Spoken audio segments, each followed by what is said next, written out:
All right. Well, I know that there's a burning. Look at that. Get a burning. Look at that AOR rocks in the chat room. Good Lord. It's him right there. Yeah, there he is. He's polluting the air. It's him doing some accounting work. Right.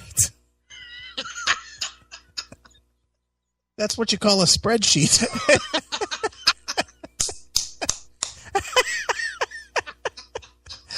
So perfect. Like he's melting the candle. Yeah, I see that. He's a comptroller. There you go. All right. I know this week has been kind of we don't like to beat a dead horse, especially when the mainstream news medias cover a story. But obviously there was a shooting in Oregon this week. There was? Yeah, you didn't know? I'm hearing of it. Right. What happened? A campus shooting where a student kind of went off the rails and went in and started shooting people in a gun-free zone because he just did not respect the gun laws that were in place. What the hell? Where do I turn in my gun? Right. That's it. I'm scared now. Exactly. Let me fall prey to the next fucking asshole. Right. Okay, go ahead. So, obviously this is an age-old argument. Sure. That, people who, and you and I agree, and I think most people agree, that people who commit violent gun atrocities sure are not legal gun owners. Not normally. It's not the legal gun owners that you need to worry about. It's the people who are the rogue people who get their hands on guns from wherever it is. I mean, look at Chicago. Every weekend, there's 30 to 40, 50 shootings. Right. Every weekend.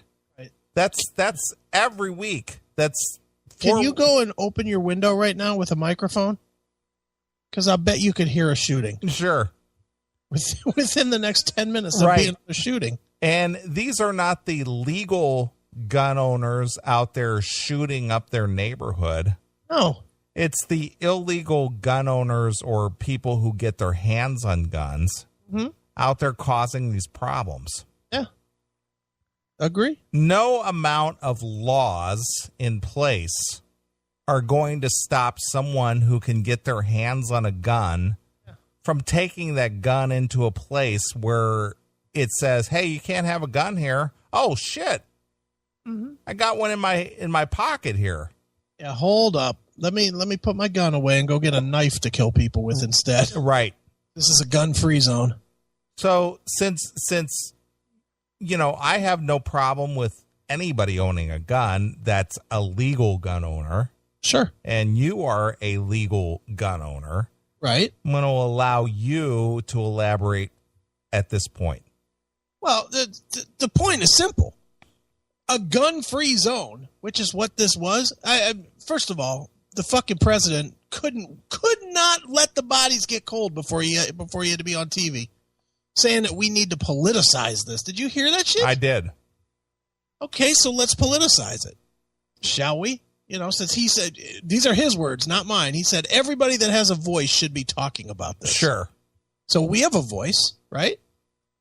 So we'll talk about it. And we have a captive audience for the most part. We absolutely do. Sure. So you put all these guys in a room and you said, no guns are allowed in this room. And this asshole, who was fucking, again, another guy with a fucking mental health problem in his background, sees this, knows that he's got fucking victims with no chance to fight back, and he goes and shoots it up. How would taking guns away from legal gun owners change that situation? Well, it wouldn't. Nothing would happen.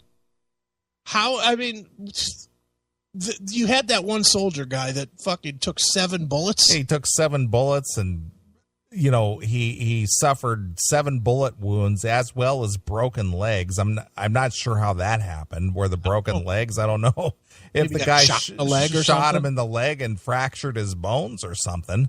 Yeah. But I read that he suffered 2 broken legs. Right, but he stood up to this gunman without a gun. He's a former soldier or a current. So I don't know if he's current or former.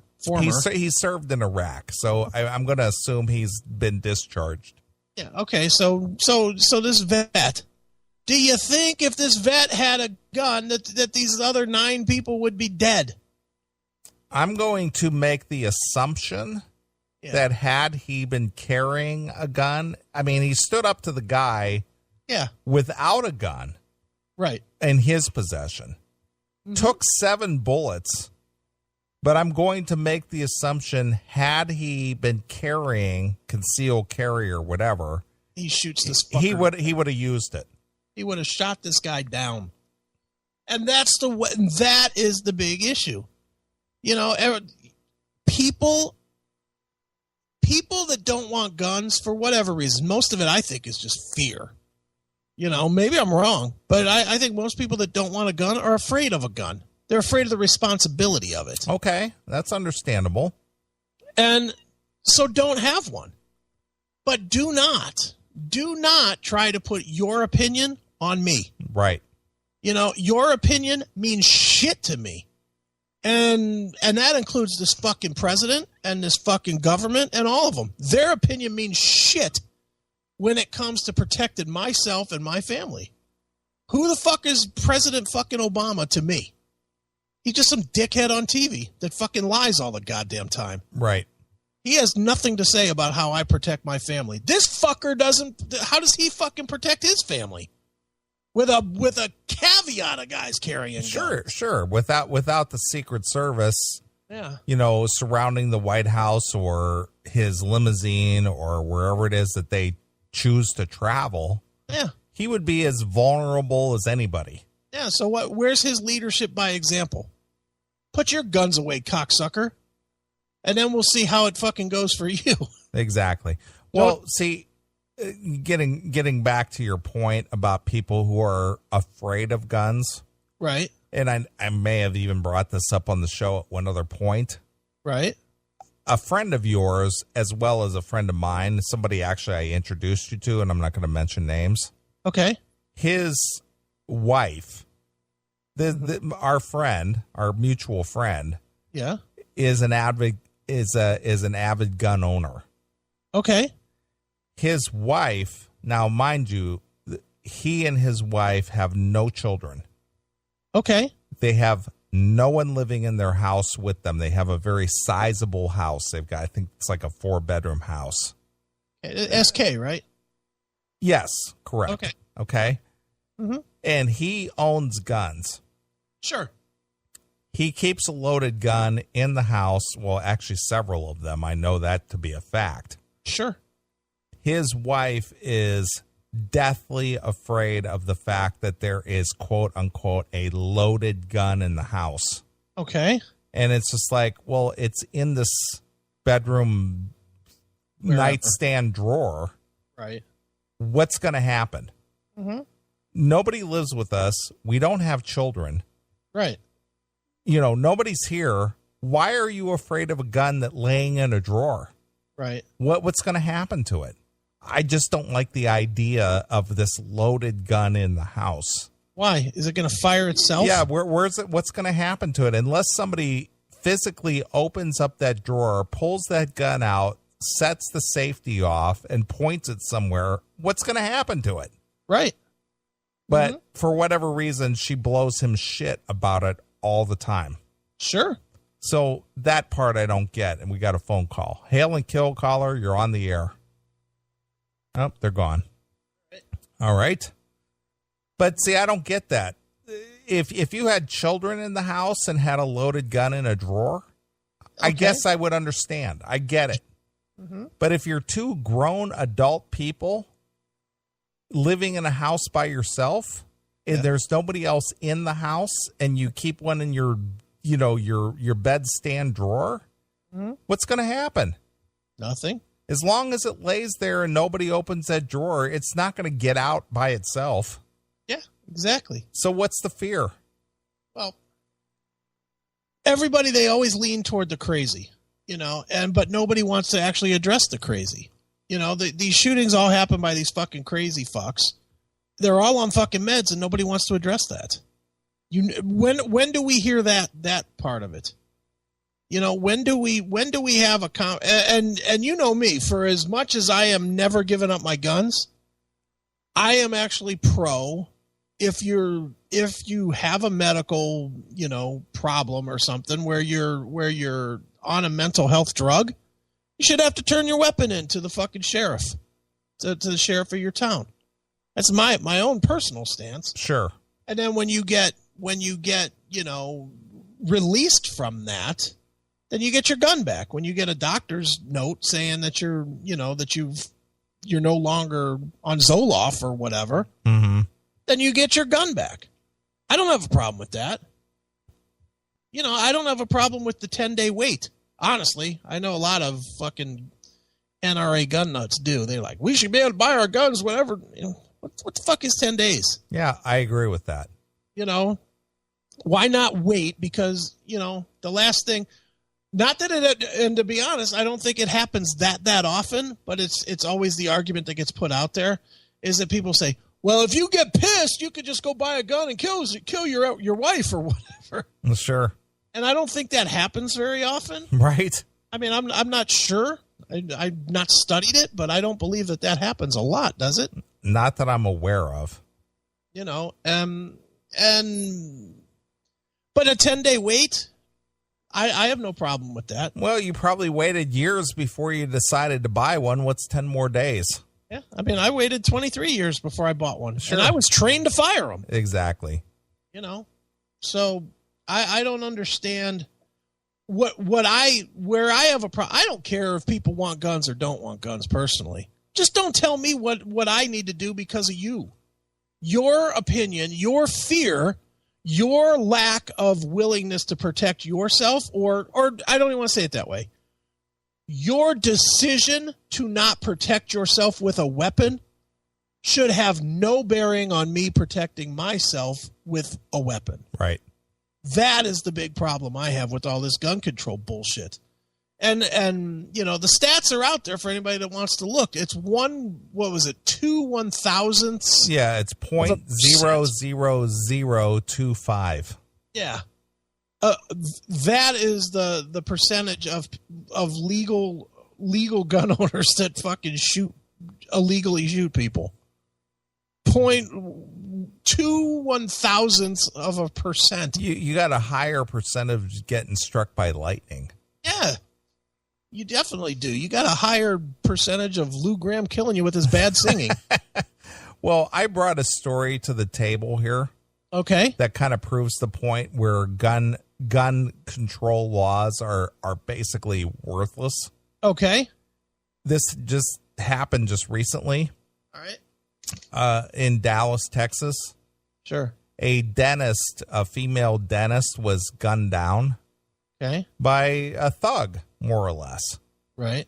Okay. Now listen to the verbiage that this reporter used in writing the story. Okay.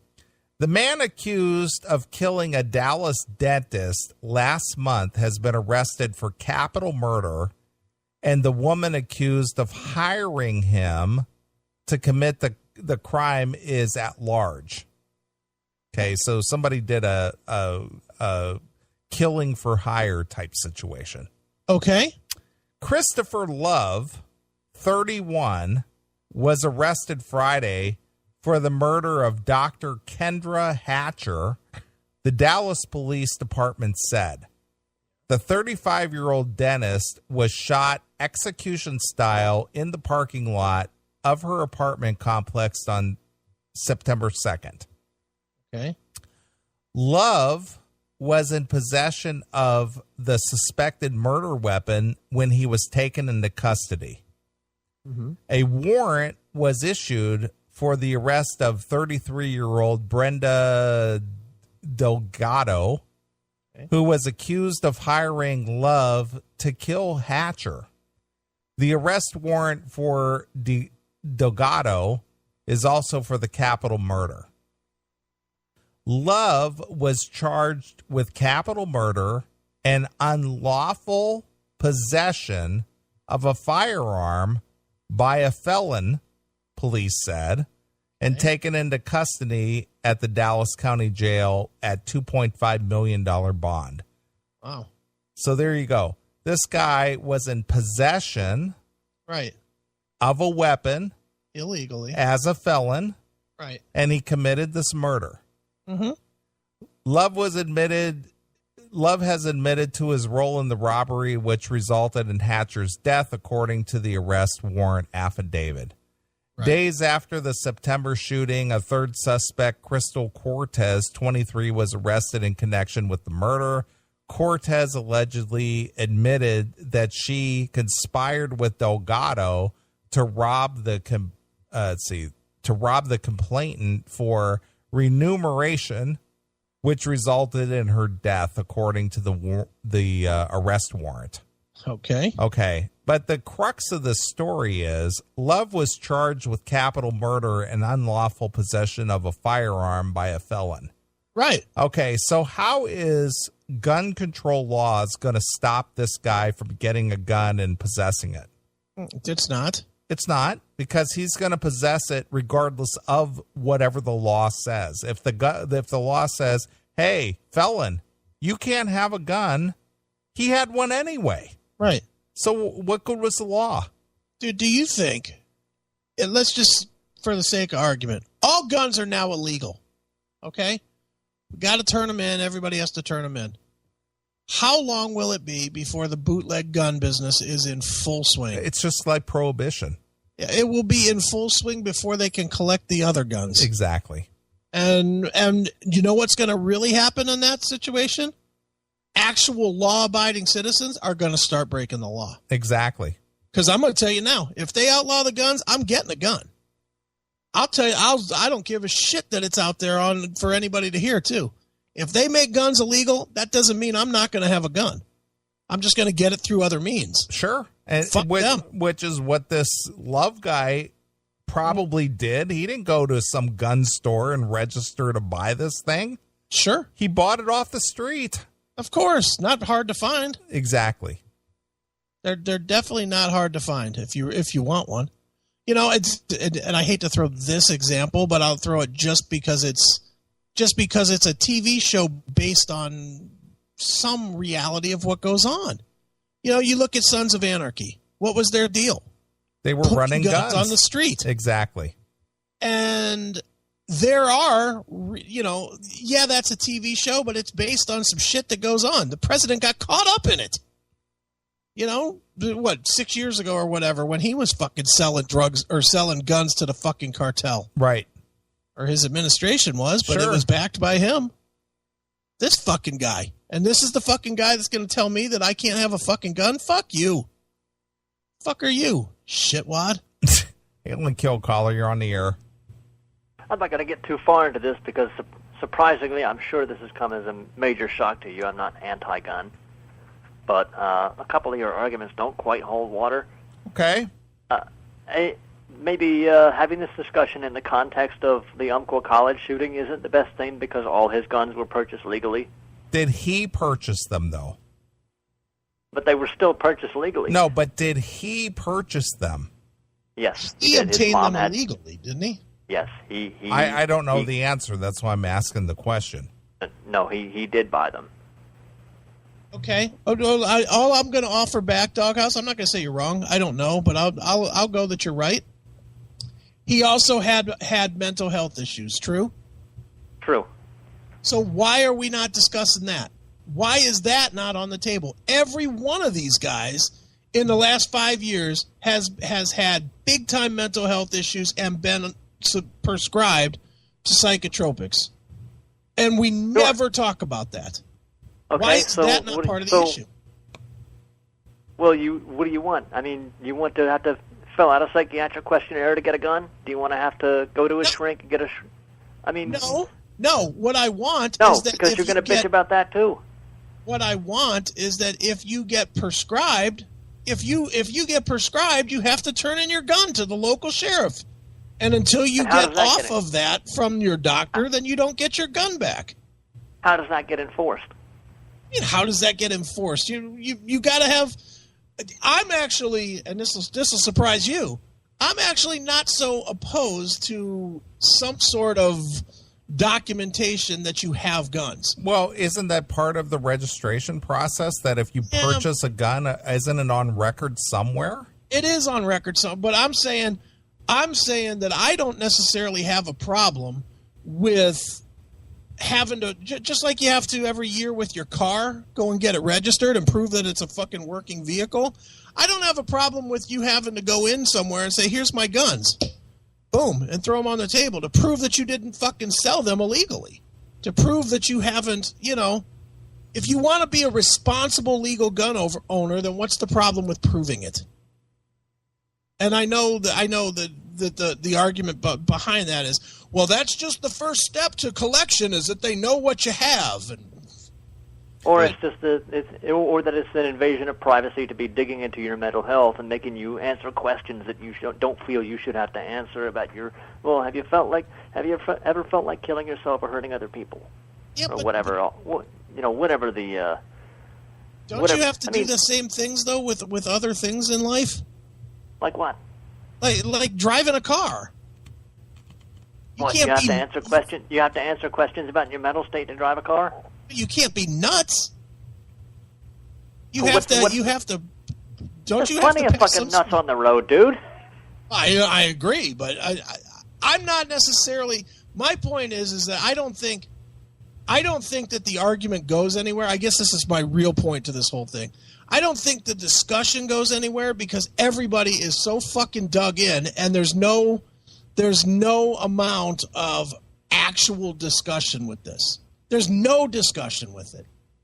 If you're an anti-gun person, you just automatically say, well, you just love the NRA and you just want fucking more killing and more guns. And if you are pro-gun, you're like, well, fuck you. You're never taking my gun from me and I'm never going to fucking do anything. Okay. And there's no middle ground to any of this. None.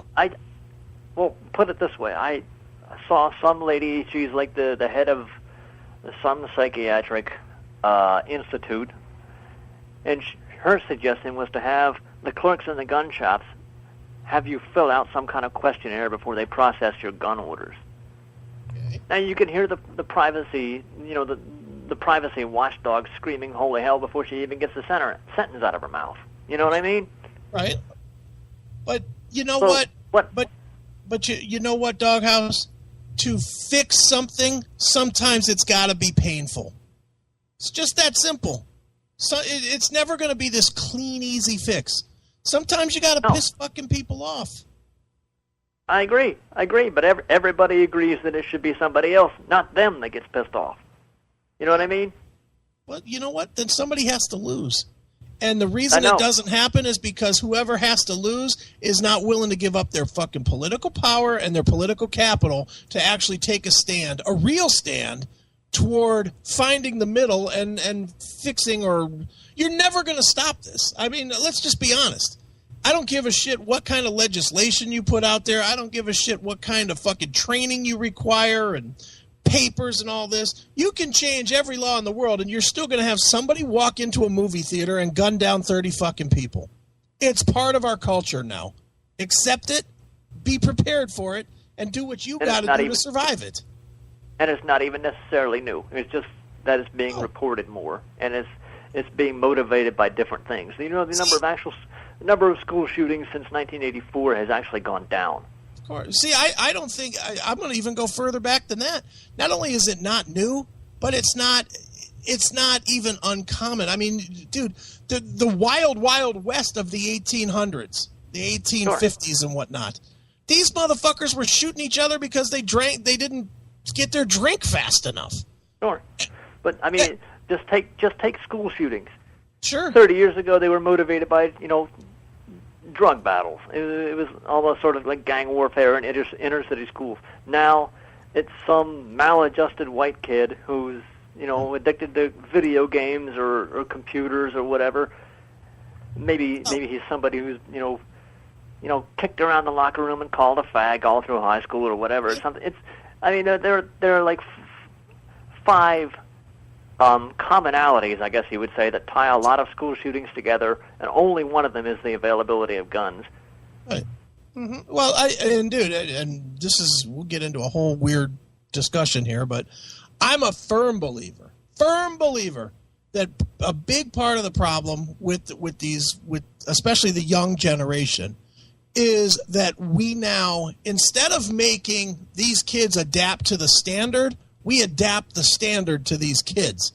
Meaning, in the old days, I'll move away from guns just for this point, and I'm going to go to bullying. This whole bullying craze. This bullying bullshit is no different at all than it was when I was in school in 1982 through 86. I know that's 30 years ago, but fucking, it's no different now than it was then. The only difference now is that we cater to the weak one instead of forcing the weak one to adapt to the rest. And when they can't adapt, then they go to the next level, which is to pick up a fucking gun. That's what's going on. Or they commit suicide.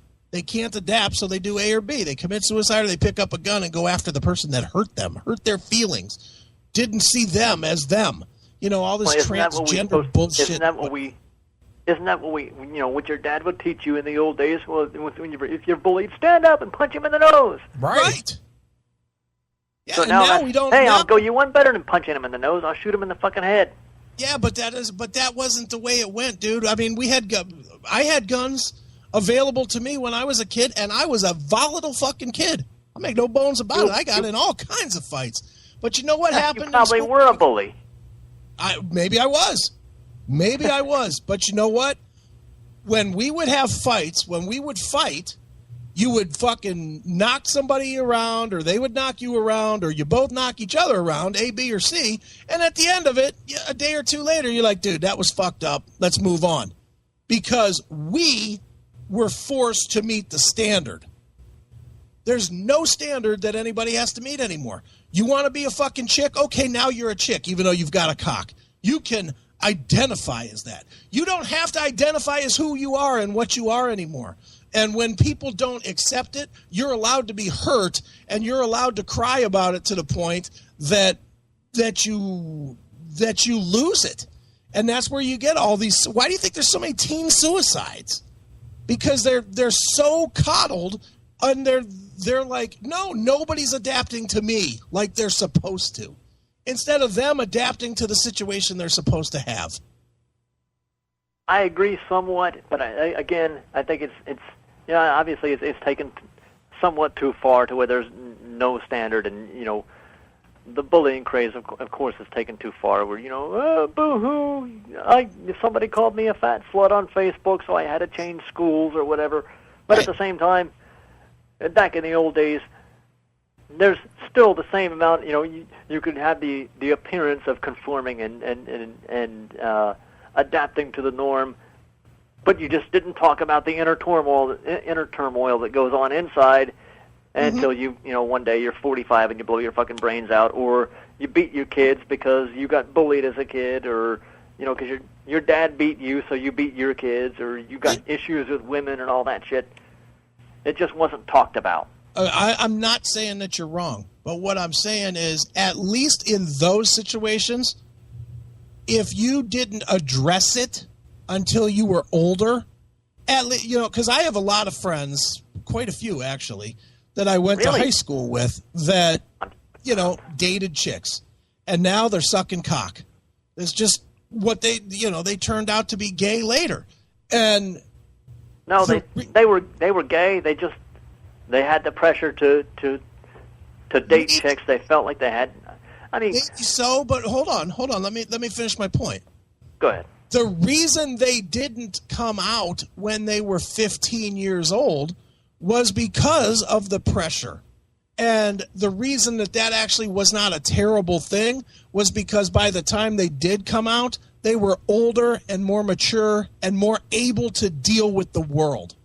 These kids now You can't tell me that it's right to let a little boy that's 13 years old say, okay, well, now I'm a girl, I'm going to wear a dress and get fucking estrogen shots. That's fucked up. That's an extreme example, that kid's life up. That's an extreme example, though. But it's not that extreme anymore, dude. It's not that extreme for the whole tranny fucking kids. It's really not. No, tranny, the transsexual thing, the transgender thing is the extreme extension of the surgical pieces, let's dude. Say, but I'm going to tell for lack of a better thing. I'm going to tell you 100%. My niece, who is 17, goes to a school near me, has 15 friends that are fucking in that zone.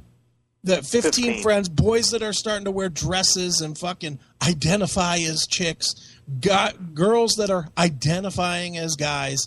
15 friends who are true blue transgenders. Yes. I'm telling you, it's a bigger deal than people think it is right now. Huh. Are they doing it just because it's the cool thing to do now and it's a fad or whatever? It may be, but the problem is that there's nobody saying no. That's not the fucking standard. The standard is you were born with a cock, you're a guy. Deal with it. Adapt to it. Live with it. Accept who you are. Because that is who you are. If you want to be gay later, then be gay later when you're old enough to make decisions on your own. It's a fucking disgusting lack of parenting is what it is. And not the actual, I'm not saying that the whole transgender thing is the disgusting part. I'm saying the parents being that fucking lazy to not fucking instill any kind of value system in their kids and force them to fucking adapt to the world is a problem. That's disgusting. How are they supposed to adapt to the world? I mean, not how are they supposed to adapt to the world, but... Tell them no. Tell them no. Listen, son, you're not wearing a dress. Fuck you. That's it. Without the fuck you, of course. But that's the point. The point is, where is the parenting to say, stop it? Just stop it. Real story. I used to fucking abuse the shit out of this one teacher named Miss Patch. I mean, I would fucking do anything I could to piss her to fuck off.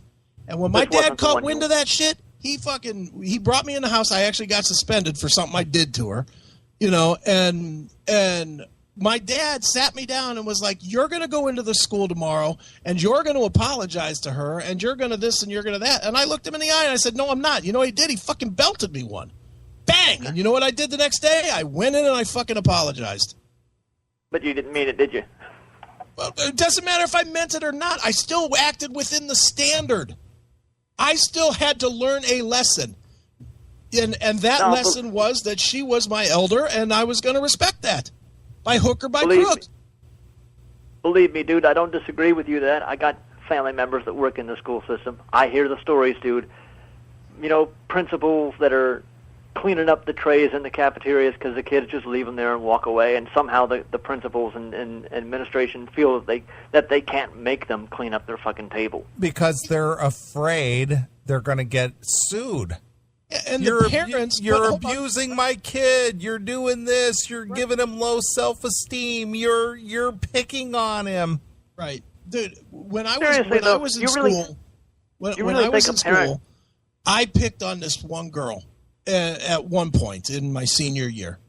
And the teacher yanked me out of class, took me down to the principal, and the principal said, you can have 3 days in school suspension or 2 swats with the paddle. And I was like, I'll take the 2 swats.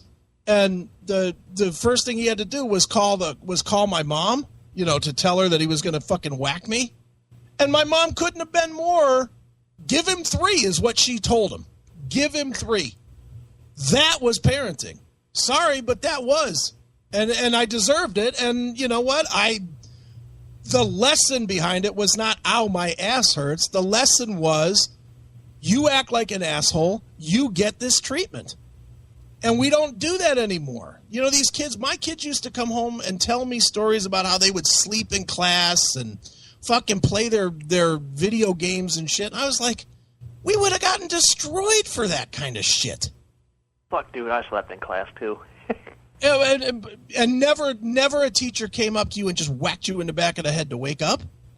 Actually, she would poke me in the shoulder in mid-sentence and act like it was nothing. Because I was so dumb, I slept right in the front row. It didn't occur to me that anybody would notice. But she still didn't just accept it. She wasn't afraid that your mom or dad was going to call the school and sue them because, God forbid, she didn't say a word about it. She didn't say, "Doghouse, wake your ass up." Yeah, but she woke you up. She woke me up, but I mean, I that was the extent of it. She just poked me. That's it. Okay, well, that's a lesser issue, though. You still got the lesson of not allowed to sleep in this class. Oh no! Next day I was sleeping again because she was boring. God damn it! But, I'm not talking about did you do it. I'm talking about you knew you weren't allowed. I knew I wasn't supposed to do it, but I knew in the grand scheme of things it was pretty minor. Yeah, but in today's world, there would be no penalty. That's the problem. At least there you had a penalty. If you fell asleep, she fucking took notice of you. Sure. Okay. I get that, but at the same time, well, I mean, we already been over this already. The next argument that I think is not quite, that's somewhat specious, let's say, is when you say, when you try to compare attacks with guns with attacks with knives, because you can't kill 10 people with a knife in 30 seconds. Could with a machete? No, I mean, you got to get up close to them. You can't just stay in your little corner and pick people off with a knife. You got to go up to them and you got to stick it in them. Guns, if you're wielding a knife, it's not that hard to get up close to them because they're not going to come at you to try and stop you. No, come on. AR-15 versus a knife. I'm not saying one's better than the other. I'm not trying to say that at all. Well, I got an argument about that too, Doghouse. If you had a crowded boardwalk, what would prevent you from driving your car at full speed, mowing people down right and left? Okay, yeah, but how often does that happen? But versus it doesn't matter how often. It's the fact that it could happen. It can, absolutely. So but how often does it? But compare incidences of those to incidences of mass shootings like the ones we're talking about. But my point is if say all guns were illegal and they were all removed and nobody had one and getting one was very scarce. I've got an argument for you too, Neely, based on, cars have a purpose. Cars get you around to, your job, your store, whatever. Guns have only one purpose, and that is to kill something. I would agree with that. But my point is what's going to keep a mentally ill person from getting in behind the wheel of a car and mowing down a bunch of people? Why would he need to when he can just get a gun and kill people? No, I'm saying what if guns were scarce and hard to get a hold of and say they were all eliminated or getting one. But they aren't. No, my point is if you got to the point where guns were hard to come by and you had some kind of a death wish or you were mentally ill, what would keep you from getting behind the wheel of a car and just mowing down a bunch of people in a very crowded area? Nothing. It's apples and oranges, though. No, it's not. It's the same thing. Yes, it is. No, it's not. It's a deadly means of killing people or whatever. And if you had that penchant or urge to do it, nothing would stop you from doing it. But in the meanwhile, it's apples and oranges because guns are still much more easily available. I mean, okay, what's worse? All right, well, let me swing this a little bit. Okay. What's worse right now, mass shootings or single shootings? I would probably say single shootings. Okay, but mass shootings get the publicity. Where are the most single shootings happening? Mass shootings happen every fucking day. No, I didn't say mass. Single shootings. Where are most of the single shootings happening? What cities? I don't know. Everywhere. No. The most of them are Chicago, New York, St. Louis, L.A.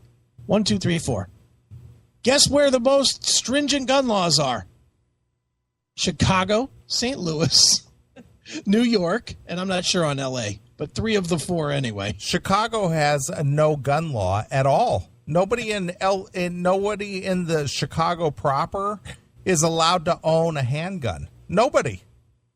3 of those cities also are the top 3 population centers in the U.S. It doesn't matter. Chicago, that you're not allowed to have a gun at all. Everybody that's shooting somebody has an illegal weapon. And they're getting 60 to 80 a fucking weekend. If you live within Chicago proper, you're not allowed to own a gun. Well, that's obviously not stopping anyone. There you go. That's the point. That's the point. The gun laws mean nothing. Okay, well, that's fine, but let's don't get too rash and be equating guns with knives or guns with cars, because it ain't the same thing. You know did. it.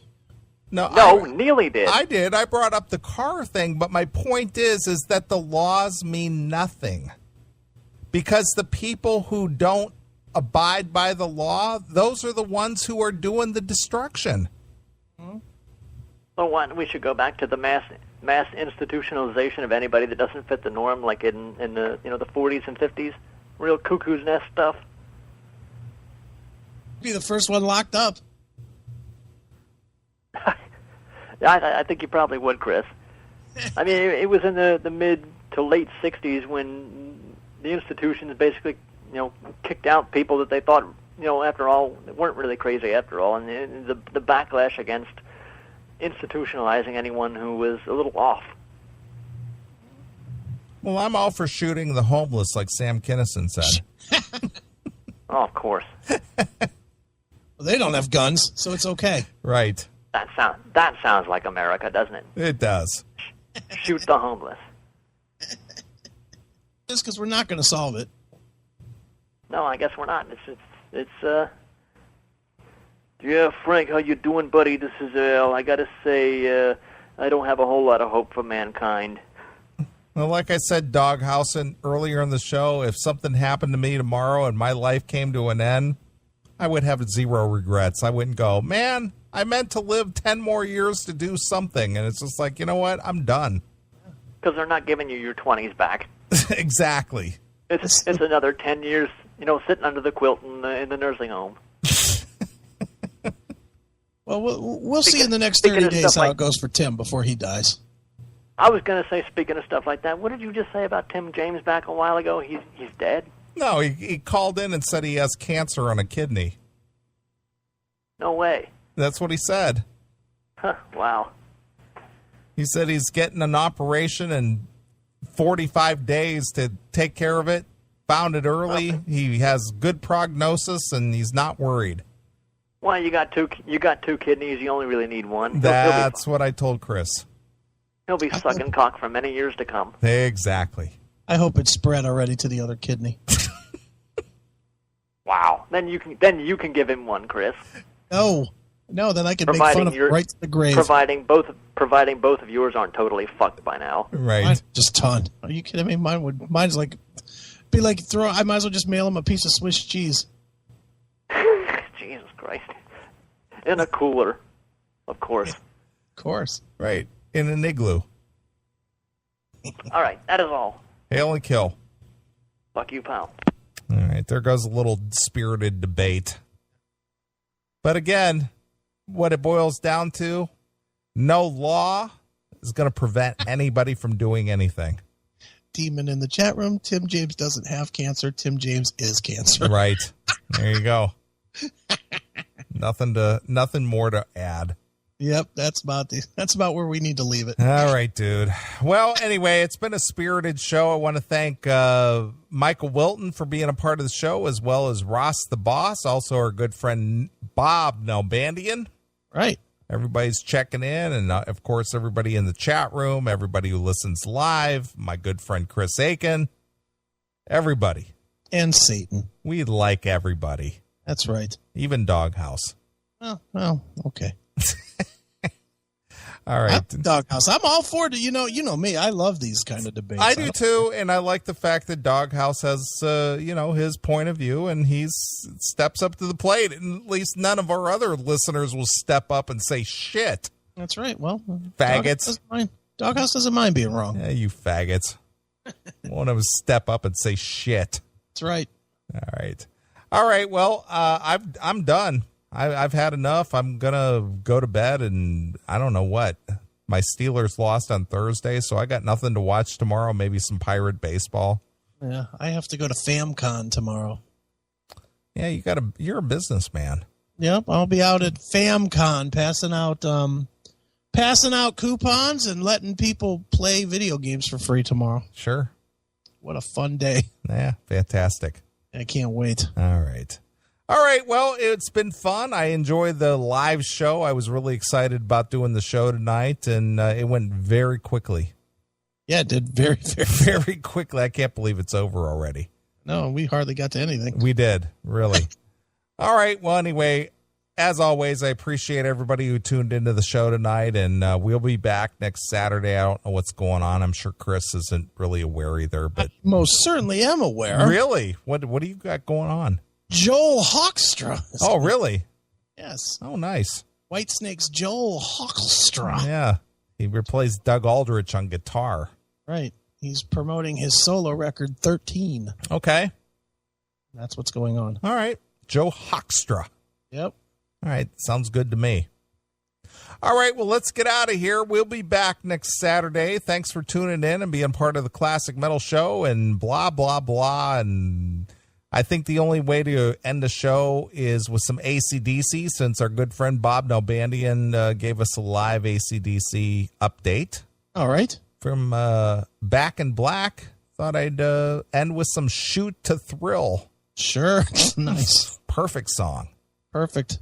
All right, kids, we're gone. We'll be back next Saturday. Thanks for being a part of the show. Stick around for AOR Rocks as he rocks you through the rest of your night. Yep. So this is Neely along with my very good friend Riz Hagan. We're gone. Bye, kitties.